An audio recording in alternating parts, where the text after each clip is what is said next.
There are 4 kinds of pelvic floor exercises that you need to resolve your prolapse. Now let's talk about what each one of them is. But first, hit the subscribe button so you don't miss any new videos.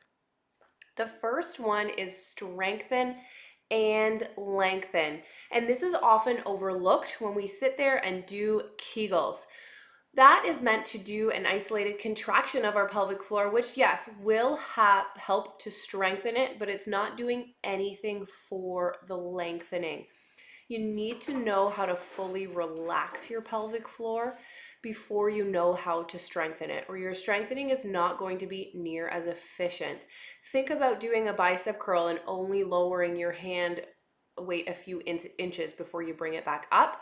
You're not going to get very far with it, as opposed to letting that weight fall all the way down to the bottom before you can do a good lift up. So often what I will tell people is think about lowering your marble before we lift it. So if we think of a Kegel as lifting a marble, it's equally as important to put your marble back down towards the bottom. Next is gravity. Now let's think about when we feel that prolapse the most. We feel it typically when we're in weight-bearing positions. We typically don't notice our prolapse bothering us when we're laying in bed.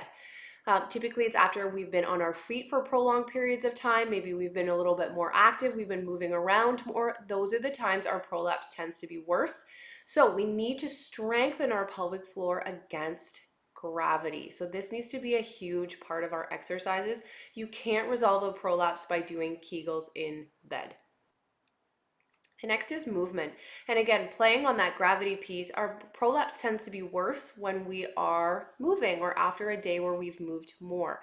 So we need these exercises to incorporate movement into them. We need to teach our pelvic floor how to move and how to move with us.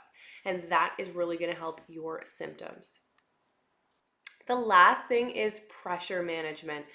We tend to, once someone is feeling symptoms of prolapse, it usually means your pressure management is not working well.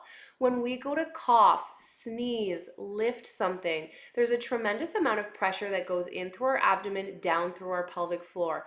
And if our pelvic floor is not managing that pressure as it's supposed to, we're going to end up with a worsening prolapse. If we can take charge and correct that pressure management, that will help in resolving that prolapse. So these are the 4 things that are extremely important in terms of adding into your exercises.